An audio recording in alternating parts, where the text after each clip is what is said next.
Hello and welcome back to the channel, where we break down policing and highlight the law in action. Here, we don't shy away from showing misconduct and demanding accountability. In today's story, Alan Norman leaves a shop only to be stopped in his tracks by officers charging in. They block his way and accuse him of glaring at them, a flimsy excuse that quickly snowballs into an unfounded claim of shoplifting.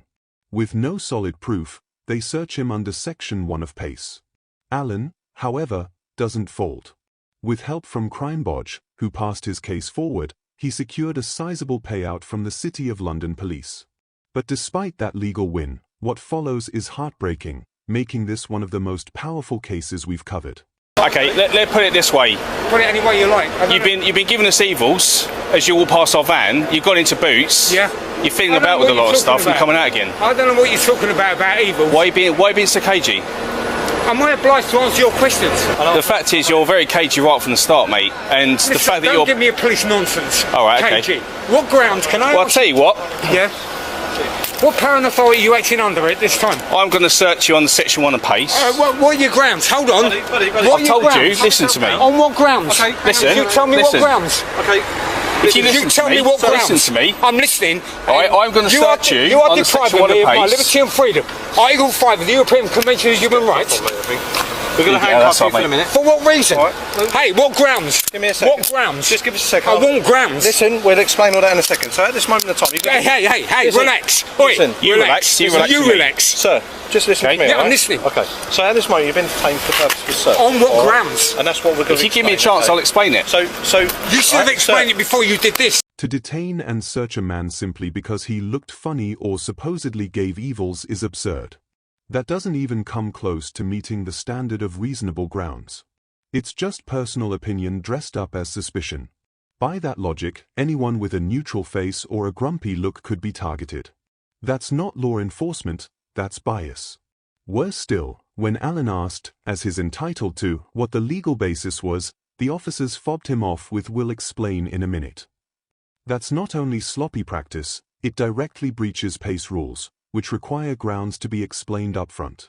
By delaying, they strip away the only safeguard that allows the public to judge whether a stop is lawful or just made up on the spot. just bear with us, because we want to explain that to you. Right. So let my colleague explain what he needs to explain. Okay. However, it's really important that you don't interrupt him and let him finish. I'm going to let him finish. But one thing I just want to add is at this moment in time, you're obviously detained. Well, explain why you're detained. You should have done that before. No. Human rights, it's very clear. Can I explain something to you? We're entitled and able to say you are detained for the purpose of search. Under which is what we've done, and that's what we're about to explain. Okay, tell me. Okay. Don't use any cagey nonsense. I'm not going to say cagey. I will remind you. Be quiet for a minute. I'll explain it. And obviously we've used force temporarily due to your demeanour. And you've got handcuffs on you. Okay. Until the search is completed, right? Well, I don't consent. You're free to leave. I do not consent. Okay, I appreciate that. To any searches or seizures. Doesn't matter about consent. Oh, it does, because you have no grounds here. Unfortunately, you don't have to. Okay. Right. Thank you. My colleagues to explain everything. Right. Are you filming this? Yes. Right. Well, I'll be doing an accessory. I completely understand, and you're entitled to do that. I will do that. When Alan was cuffed, the officer tried to justify it by pointing to Alan's attitude. That isn't a legal defense. It's just a way of escalating when nothing else fits. Alan wasn't fighting back, wasn't threatening, and wasn't violent. He was speaking up, loudly, yes, but only because his rights were being walked over.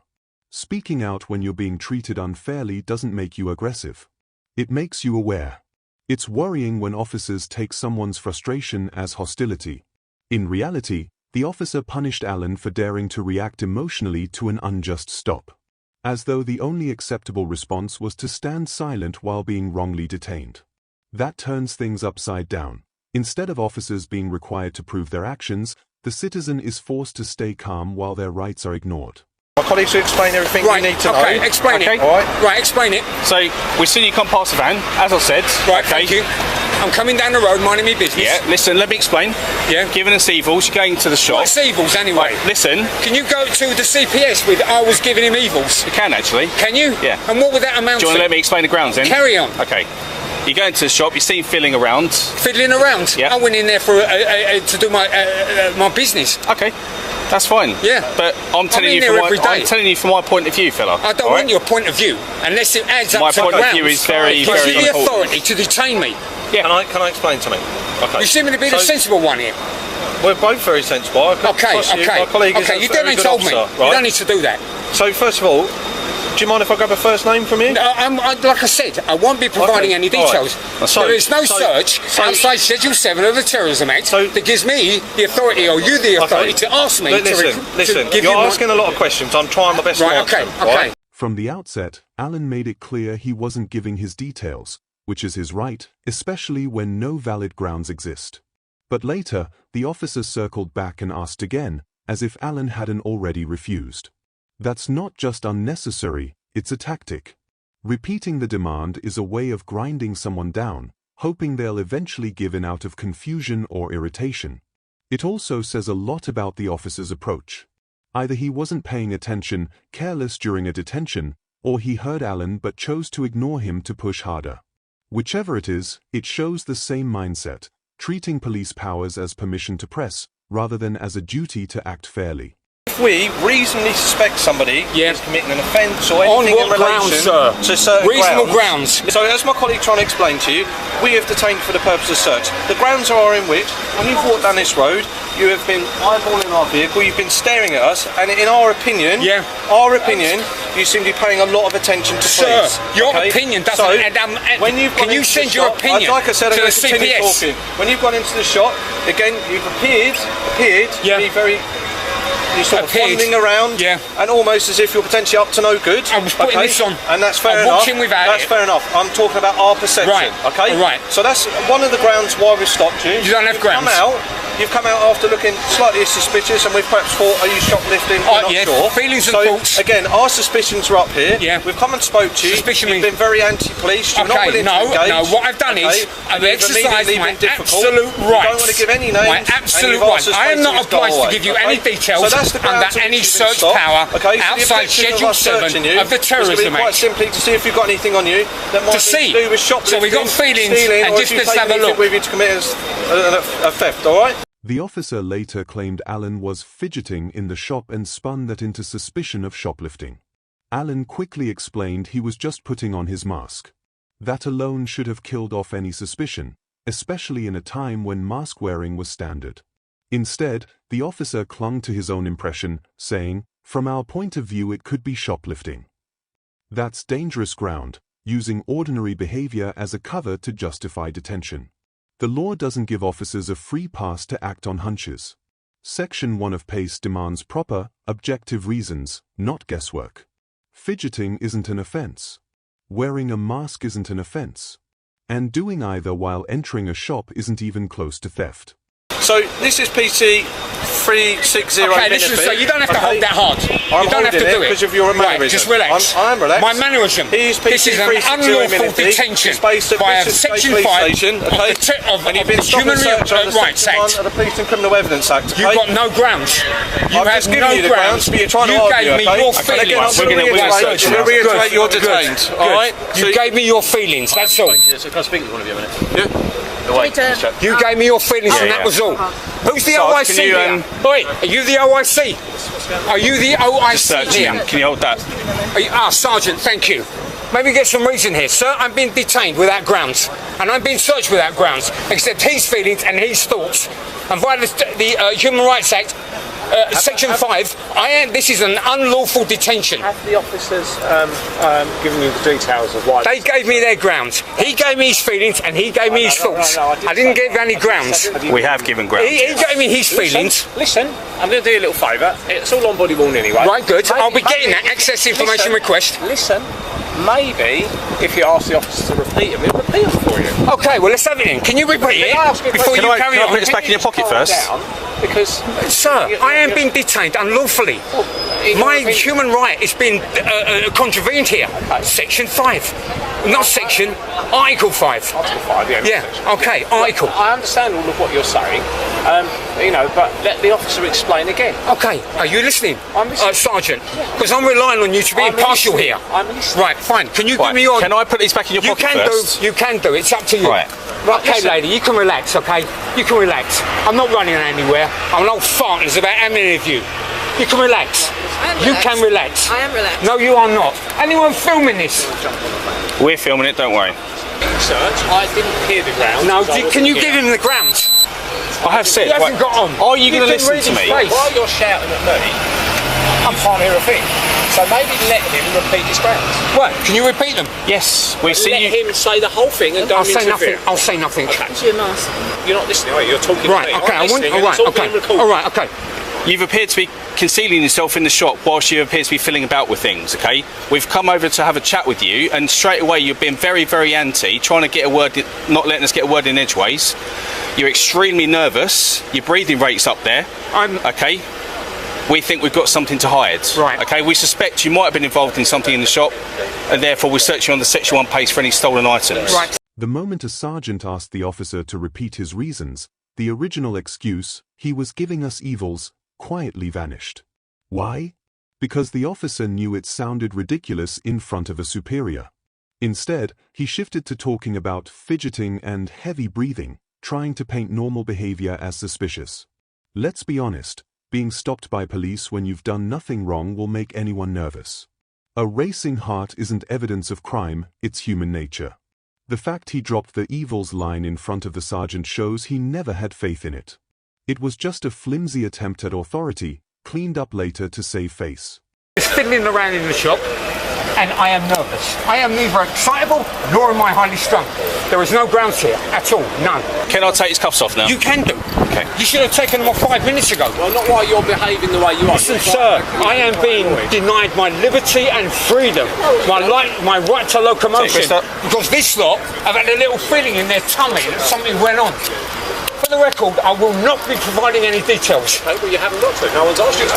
He did, and he did. They've asked you for them and you've refused them, and that's fine. Well, why would they ask me when it's going to say on your ticket that you're going to give me that I'm not obliged to? Well, we can't give you anything because we don't know who to give it to. You just searched me, you just detained me. I want a slip. Listen, Bishopsgate Police Station, which is where we're from, you can go to Bishopsgate Police and there will be a record made of it. However, we can't. You're not giving us any details, so we can't send you anything, can we? No, sir, it says on the slip, I'm not obliged to provide any details. Not. But if you want us to give you some details of it, we can't give them to you. We can't do it right now. Right. Listen. So you can come to the police station, give us a day or so to get them all on the system, then you can come and collect a copy. Sure. You can say the date, time, taste. Right. Constable Minivy. Right, I've got his number, and you. And you. I've got it, don't worry, I've got a photographic memory. And you. So, I'm telling you, Bishopsgate Police Station, my colleague will give you the address. I'm taking your details, you're the OIC here. Well, I'm the sergeant, I'm not OIC. I've not had anything to do with this search as such, because I wasn't here for when the grounds were given. It's repeating. I've come over because you seem quite insightful, and I just wanted to so let's not, let's not start splitting hairs with terms. I know them. You're not going to I've paid close attention to all your codes of practice. I know. Good, okay, well, you haven't repeated any of them yet. So well, what one do you want to know? Section 1? Yeah. Stolen or prohibited articles. 1984, revised in 2015. But you have to have grounds. You have to have known. The officer gave you grounds. He gave me his feelings. And he gave me grounds. What are grounds based on? Facts, information, intelligence. What he has seen. It's not what he's seen. What did you see? Well, what did he see? I told you what I saw. Oh, you're talking nonsense. All right, listen, am I being detained? No, you can. You're free to go. See you later. Thank you, I'm being detained. Excuse me, please. Right, nonsense. All right, okay, well, again, this is yeah, thank you anyway. Just confirm nothing's actually been taken since before, no? It's all right. Information access request. I'll be taking civil action against you and you. All right. Alan Norman refused to be intimidated. He knew his rights were being ignored, and he made it clear he would hold the officers to account. And he did. City of London police later admitted their officers were wrong, accepted that the stop and search wasn't lawful, and issued a full apology. Alan was awarded £8,500 in damages, a clear admission of failure. But the tragedy is this: Alan never got to see justice play out fully. Before the payment came through, he died of a heart attack. His fight was never about the cash, it was about standing up for what's right. The apology came too late for him, but his determination exposed another disturbing misuse of police power. This case stands out as one of the worst we've looked at. Alan, just leaving a shop, was surrounded by officers who accused him of giving evils, a pathetic excuse that spiraled into a string of rights breaches. Instead of genuine suspicion, they leaned on weak claims like fidgeting, fast walking, or breathing hard, things anyone might do when under pressure. Alan challenged them at every turn, calmly asking for lawful grounds. They had none. Yet they cuffed him anyway, turning a baseless stop into a humiliating ordeal. Eventually, City of London police were forced to admit the truth. The search had no legal foundation. Their written apology admitted the officer's behavior was unreasonable, and Allen was awarded £8,500. But heartbreakingly, he died before receiving it. Allen wasn't some professional auditor, he was an ordinary man with a strong sense of fairness. He was treated badly, but he stayed composed, stood firm, and fought for justice. His case became more than personal. It highlighted the emotional damage these encounters cause and the dangers of unchecked police power. His story deserves to be remembered, not for the payout, but for his courage and principle. Rest in peace, Allen. Your fight mattered, and your voice will live on. That's all for this video. If you found this episode important, please like, comment, and subscribe. Today's bodycam footage was provided by CrimeBotch. Go check out his channel and give him the credit he deserves.